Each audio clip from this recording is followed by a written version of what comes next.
ఖమ్మం నగరానికి నీళ్లు సరఫరా చేసే దాంట్లో ఇది కూడా ఒక పాయింట్గా ఉన్నది. ఇదే కింద భాగం లోతట్టు ప్రాంతం. ఇది అక్కడ ఒక స్టోరేజ్ కట్టారు ఎటుబెట్టి వచ్చిన దీనికోసం. ఆ కనపడే బ్రిడ్జ్ ఏమో రాపర్తి నగర్ బ్రిడ్జ్, దాని కిందదేమో మయూరి సెంటర్ బ్రిడ్జ్, ఇంకా అవతల ప్రకాష్ నగర్ బ్రిడ్జ్ ఉంటుంది. అనేక బ్రిడ్జిలు ఉన్నాయి కింద నుంచి పైదాకా. సో ఇది కింద ప్రాంతానికి సంబంధించింది, ఈ మున్నేరుకి సంబంధించి. ఇది అప్పు. సో ఇది అప్పు. కనపడేది ఎన్ఎస్పి కెనాల్ ప్రాజెక్టుకి సంబంధించిన నాగార్జున ప్రాజెక్టు పెద్ద కాలువ, దాని మీదుగా పోతుంటుంది. మున్నేరులోనే అది కట్టి దాన్ని వాటర్ని నడిపిస్తూ ఉన్నారు. అటు ఆ కాలువ అటు సత్తుపల్లి దాకా, ఇటు కృష్ణా జిల్లా నందిగాం దాకా పోద్ది ఆ కాలువ నీళ్లు. సో ఇవి చూసుకుంటూ వెళదాం. మన ఖమ్మం వచ్చిన పని అయితే ఖమ్మం నీళ్లు వాటర్ సరఫరాకు సంబంధించినటువంటి నీళ్ళు ఇవి. ఇక్కడ నుంచే నీళ్లు సరఫరా జరుగుతాయి.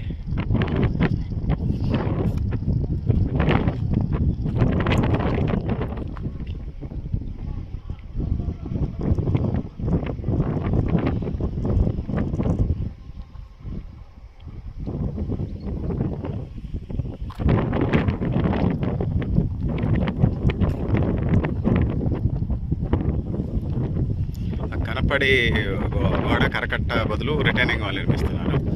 ఆ పనులు నత్తనడకు నడుస్తున్నారు. వర్షాకాలం మళ్ళీ వర్షాకాలం వచ్చింది, అది అక్కడ ఉంచండి. సో మున్నేరుకి సంబంధించింది.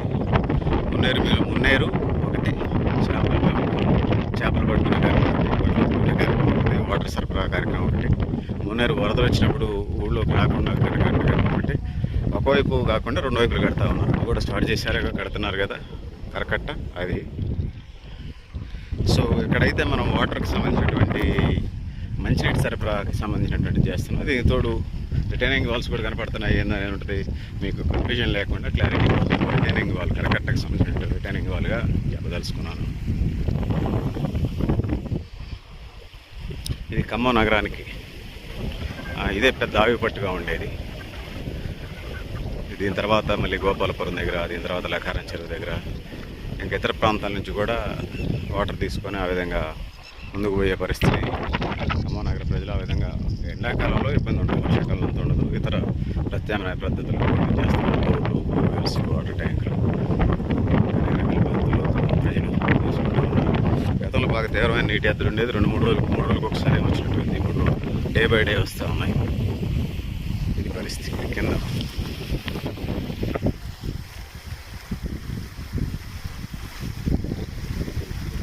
మున్నేరు కింద జ్ఞానమయగూడెం కలుగుతుంది కదా, ఇదే పైన.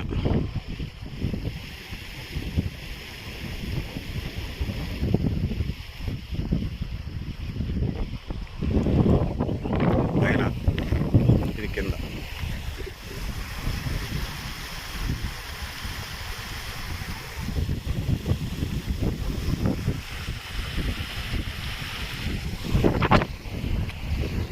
కింద ఇది పైన.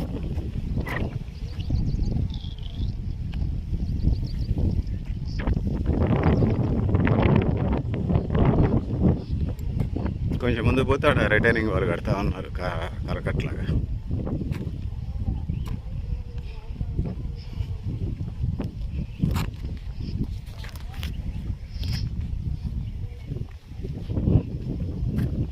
సో ఇది వేసవికాలం కాబట్టి ఇది ఉన్నది. వర్షాకాలం మళ్ళీ ఏమైనా అవకాశం ఉంటే ప్రయత్నం చేద్దాం. ఇదంతా గడ్డి పెరిగినట్టుగా ఉన్నది. ఇక్కడ నుంచే నీళ్లు ఉన్నాయి, మళ్ళీ పైకి వెళ్తోటి గడ్డే ఉన్నది.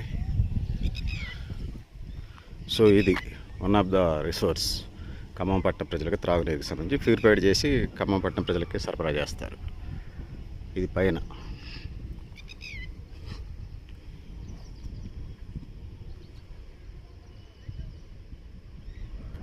ఇదేం కింద.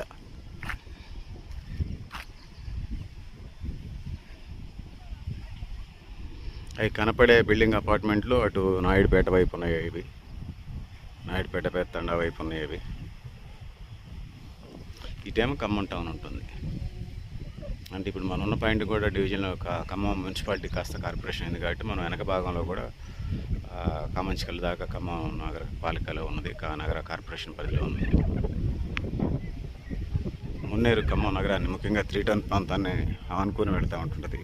ఈ 3 టౌన్ ప్రాంత ప్రజలకి ఎప్పుడు వర్షాకాలం వచ్చినా ఇదిగానే ఉంటుంది. ఇబ్బంది అయినా ఉంటుంది. పెద్ద తుఫాను మామూలు అయితే ఏం కాదు, కానీ పెద్ద వచ్చినప్పుడు ఇబ్బంది ఉంటుంది. సో రిటర్నింగ్ వాళ్ళు కడుతున్నారు కాబట్టి ఇబ్బంది లేదు.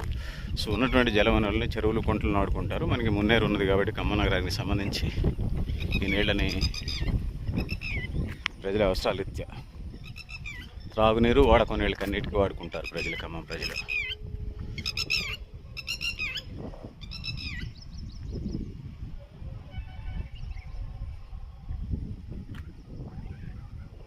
శనగపిట్టలాగా పృథ్వీ పిట్టలు కూడా ఒక రకం జాతికి చెందినటువంటిది. అంటే నీళ్ళలోనే బాతుల్లాగా నీళ్ళలోనే జీవిస్తూ ఉంటాయి కొన్ని రకాల పక్షులు. సో నీళ్ళు ఉన్న చోట చేపలు కప్పలు ఉన్న చోట అవి తినుకుంటూ జీవిస్తూ ఉంటుంటాయి. సో ఇది పెద్దలారా మిత్రులారా, మీరు కూడా మీ అభిప్రాయాలు కామెంట్ బాక్స్లో రాయండి.